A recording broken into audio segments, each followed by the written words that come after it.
He had money, power, and the world at his feet, but his heart was empty. One ordinary afternoon, a crying child made him stop. He didn't know that behind those tears stood a woman who would change his life forever. This isn't just a love story. It's proof that true happiness isn't found in riches, but in love, family, and the courage to follow your heart. Jordan Hayes lived in a world where numbers ruled. Every morning began with meetings. Every evening ended with contracts. His phone was always buzzing, his assistants always running. He wore sharp suits like armor. He drove fast cars to remind himself of control. He never slowed down. But that afternoon was different. The city noise faded as he drove through a quiet neighborhood. No boardrooms, no flashing screens, just silence and the sound of his engine. It should have been peaceful. Yet something tugged at him, an unease he couldn't explain. Then he saw her. A little girl, no older than 6, sat on a weathered bench. Her white dress looked too delicate for the dust on the ground. Her golden hair was tangled as though she had run far. Her tiny hands clutched a teddy bear, its fur worn thin with love. Her shoulders shook with silent sobs. The sight pierced Jordan's heart in a way he wasn't prepared for. He slowed the car, his chest tightening. Jordan Hayes never stopped for strangers. But this was different. This was a child. Alone. Crying. Afraid. The CEO who never hesitated in billion-dollar deals suddenly hesitated at the wheel. In that single moment, his world shifted. The car engine went silent as he pulled over. The air felt heavier as he stepped out. Every step toward her echoed louder than boardroom applause. His polished shoes met the rough ground, yet he barely noticed. Closer now, he could hear her soft whimpers. He crouched down, lowering himself from his towering height. "Hey, sweetheart," he said gently, his voice stripped of all authority. "What's wrong?" The girl lifted her face. Blue eyes met his, wide, tear-filled, and trembling. They weren't just sad, they were desperate. They begged for safety, for comfort, for someone to notice. And for the first time in years, Jordan felt powerless. Her voice was small, almost a whisper. I lost my mommy." The words struck him like a blow. Jordan felt something he hadn't felt in decades, fear. Not fear of loss, not fear of failure, but fear for someone else. He could have walked away. He could have told himself it wasn't his problem. But something inside him rebelled. The man who had built walls around his heart couldn't turn now, not when a little girl looked at him as though he was her last hope. At that moment, the Millionaire CEO was no longer untouchable. At that moment, Jordan Hayes was simply human, and he knew with unshakable certainty he couldn't walk away. The little girl's sobs slowly softened. Her name, she whispered, was Lily. Jordan knelt beside her, offering his water bottle. Her small fingers trembled as she took it. He watched her sip carefully, the teddy bear still clutched in her other arm. For a moment, her breathing calmed. But her eyes still searched, wide and fearful, for someone she couldn't see. Jordan's hand hovered near his phone. Should he call the police? Should he drive her to the station? He wasn't used to choices like this, choices that involved hearts, not numbers. And just as his thumb pressed the screen, he heard footsteps pounding on the pavement. A voice, raw with panic, ripped through the air. "Lily!" Jordan turned, his breath catching. A woman was running toward them, her chest heaving, her face pale with fear. She dropped to her knees, arms wrapping around the child with desperate force. Lily buried her face against her mother's chest, sobbing harder. Jordan froze. The world seemed to pause. The woman was striking, not in the way models were striking, but in the way real beauty stuns you when you least expect it. Her chestnut hair, loose and messy, framed her soft face. Her cheeks were flushed, her lips trembling. But her eyes were different. They carried stories, stories of exhaustion, stories of struggle, stories of holding life together when it tried to break apart. "Thank you, sir," she whispered, her voice shaking as she kissed Lily's hair. "Thank you for staying with her." Her words were filled with both relief and shame, as though she blamed herself for everything. Jordan swallowed hard. Something in his chest tightened, a pressure he didn't understand. He had seen powerful women in expensive gowns. He had seen flawless faces across candlelit business dinners. But he had never seen a woman like this. A woman who looked fragile and unbreakable all at once. Her name was Bella Thompson, 27 years old. Her words came out in pieces, broken by emotion. She explained that she worked long hours at a diner, that she had only looked down to tie her shoe, and in that small moment of weakness, Lily had wandered off. She held Lily tighter as if afraid the world would snatch her away again. Jordan could have nodded and walked off. He could have told himself his duty was done. He could have driven back to his perfect, controlled world. But he didn't move. Bella's voice, though steady now, trembled at the edges. Her gratitude felt raw. Her eyes carried both relief and apology. And Lily's small hand, still clutching the teddy bear, reached toward Jordan as if to thank him too. For the first time in years, Jordan hesitated not because of business, but because of his heart. His mind whispered to leave. His pride told him to walk away. But something stronger pulled him closer, something he hadn't felt in a long, long time. At that moment he knew. The encounter wasn't over. His world had collided with theirs, and he couldn't let it end here. Jordan Hayes had never been the kind of man to dwell on strangers. He usually forgot faces the moment he turned away. But not this time. Not Bella. Not Lily. Their faces stayed with him. Their voices lingered in his mind like an echo he couldn't silence. At night, when his mansion was silent, he caught himself picturing Lily's tearful eyes. He saw Bella's trembling hands clutching her daughter close. And though he tried to bury himself in contracts, their memory always broke through. One evening, curiosity, or maybe something deeper, drove him to act. He searched for her diner. It was small, tucked on the corner of a quiet street. The sign above the door was fading, the paint chipped, but it glowed with warmth that his sterile office buildings never had. Jordan walked in, pretending it was just for coffee. Bella noticed him immediately. Her eyes widened in shock, then quickly softened into polite professionalism. "Coffee?" she asked, her voice calm, though her fingers trembled slightly. Jordan nodded, taking a seat at the counter. He watched her move. She carried trays with a grace that came from years of practice, but her hands were red from scrubbing. Her smile, though beautiful, looked heavy, like a mask she wore to survive the day. And every few minutes, her eyes flicked toward the old clock on the wall. It wasn't impatience. It was worry. Worry for Lily, waiting at home. When their eyes met, Bella tried to act as if his presence meant nothing. But Jordan noticed the way her voice softened when she asked if he needed anything else. She wanted to keep distance, yet part of her couldn't hide gratitude. That night, when the diner lights dimmed and the last customers left, Jordan waited outside. Bella stepped out, tying her coat tighter around her. She gasped when she saw him leaning against his car. "You didn't have to wait," she said quickly, her guard rising. Jordan's voice was gentle. "Let me walk you home." She shook her head at first. She was used to walking alone, used to fighting her battles without help, but there was something in his tone, steady, patient, sincere, that made her pause. Finally, she gave a small nod. The streets were quiet as they walked. The sound of their steps filled the silence. Slowly, Bella began to speak. Her words came hesitantly at first, then poured out like water breaking a dam. She told him about long shifts and small paychecks, about nights she skipped meals so Lily wouldn't, about the stares, the whispers, the judgment she faced for being a single mother. People saw her as weak. They didn't know the strength it took to survive every day. Jordan listened, really listened. His usual impatience disappeared. For the first time in years, he wasn't thinking about profit margins. He was thinking about her pain. With every word, something inside him shifted.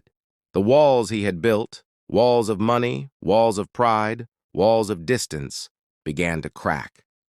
Bella didn't ask for pity. She didn't beg for help. She simply shared her truth. And that truth struck Jordan harder than any deal ever had. By the time they reached her apartment door, Jordan's heart felt heavy and light at once. He had spent his life chasing power. But standing beside Bella, hearing her struggles, he realized something shocking. He wanted to chase something else now. Something real. Something fragile yet unbreakable. For the first time, Jordan Hayes, the millionaire who never let anyone close, felt a bond he didn't expect. Whispers began the moment Jordan's visits to the diner became routine. He was no longer the CEO who dined at five-star restaurants. He was the man who sat at a corner booth in a small-town diner, sipping plain coffee. His business partners noticed. His colleagues noticed. Even his driver noticed. At first, the whispers were quiet, but soon they grew sharper. "She's beneath you," one partner sneered during a lunch meeting. "A waitress, really, Jordan?" Another leaned closer, lowering his voice. "Women like her, they see men like you as a golden ticket. Don't be foolish." Jordan's jaw tightened, but he said nothing.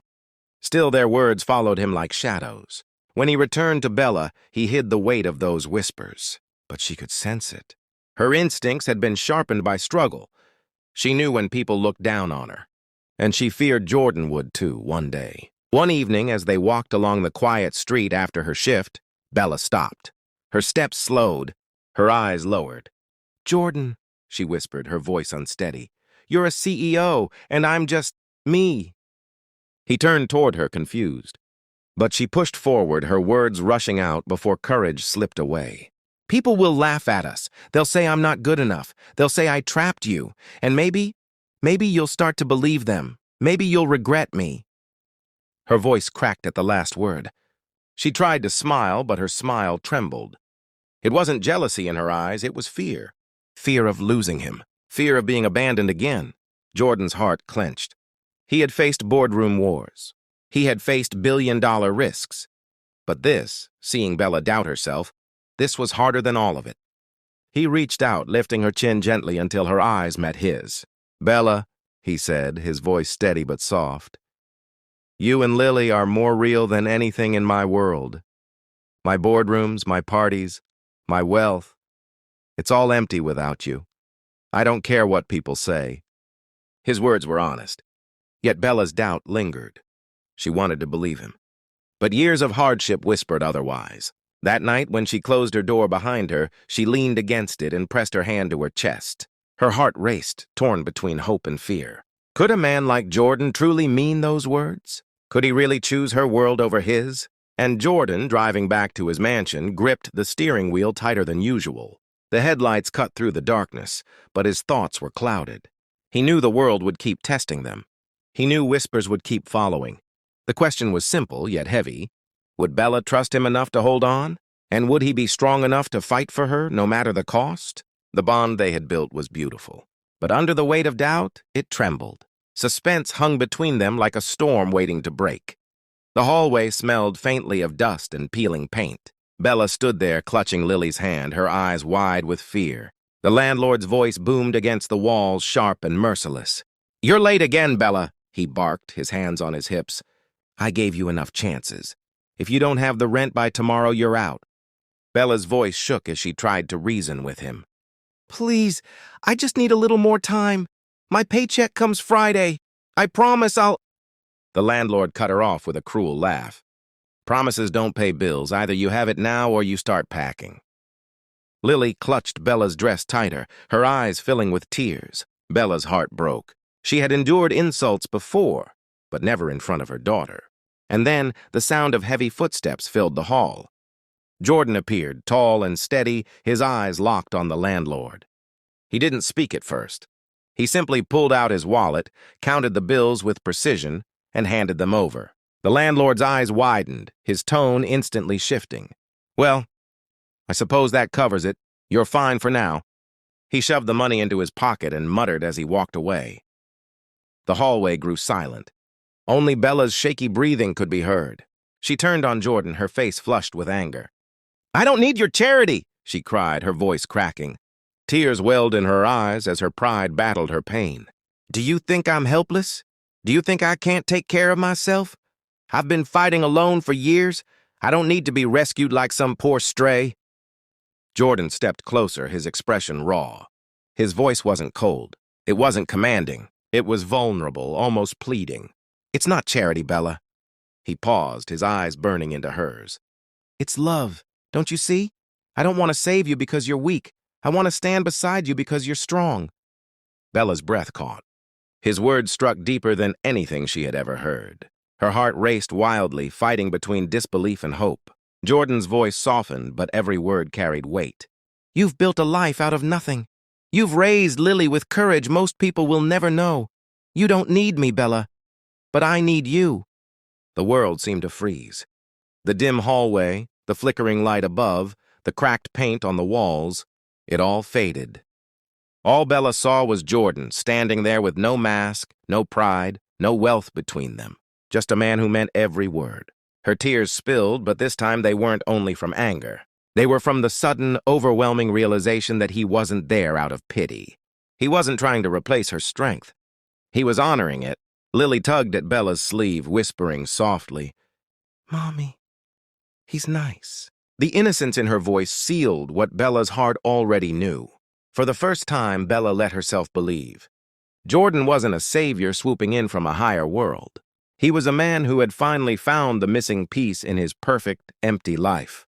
And that missing piece was her. Weeks later, Jordan's mansion no longer echoed with silence. The once cold and empty hallways now danced with warmth, filled with Lily's bubbling laughter.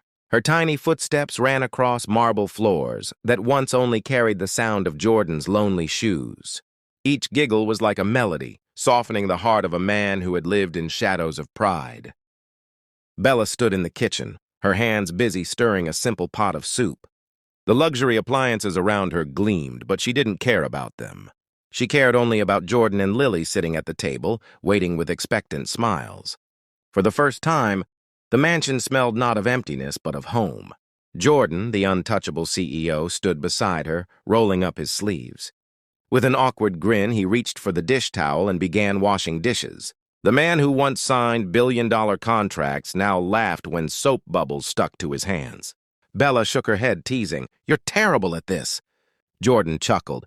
"Then I'll keep practicing, as long as it's beside you." On a warm evening, Jordan prepared something special. The garden sparkled with fairy lights, glowing like stars within reach. Soft music played in the background, carried by the night breeze. Bella walked out, her breath catching at the sight of the magical scene. Jordan reached for her hand, his eyes steady, filled with something deeper than wealth, love. "I thought I had everything," he whispered, his voice breaking with honesty. "My business, my money, my reputation, but all of it was empty." His thumb brushed across her knuckles as he drew her closer. "You and Lily showed me what I was missing: love, family, meaning." Bella's eyes blurred with tears. She had doubted him, doubted herself, doubted the cruel whispers of society. But standing here in his arms, she realized those doubts no longer mattered, because what they shared was stronger than status, stronger than judgment. He leaned forward and kissed her gently, a promise written in silence. At that very moment, Lily's little voice cut through the night. Clapping her tiny hands, she shouted with pure innocence, "Mommy, say yes!" Bella laughed through her tears, hugging her daughter close. And in that laughter, Jordan found the family he never thought he deserved. The man once feared and respected only for power was now loved for his heart. No boardroom could give him this. No fortune could buy this. It was earned through courage, the courage to love across divides. Neighbors began to notice. Some whispered, "The CEO married a diner girl," but others smiled, inspired by the beauty of it. They saw a truth that money couldn't hide. Love makes equals of us all. From that night onward, Jordan's mansion was no longer a fortress of loneliness. It became a symbol of change, of hope, of love rising above status.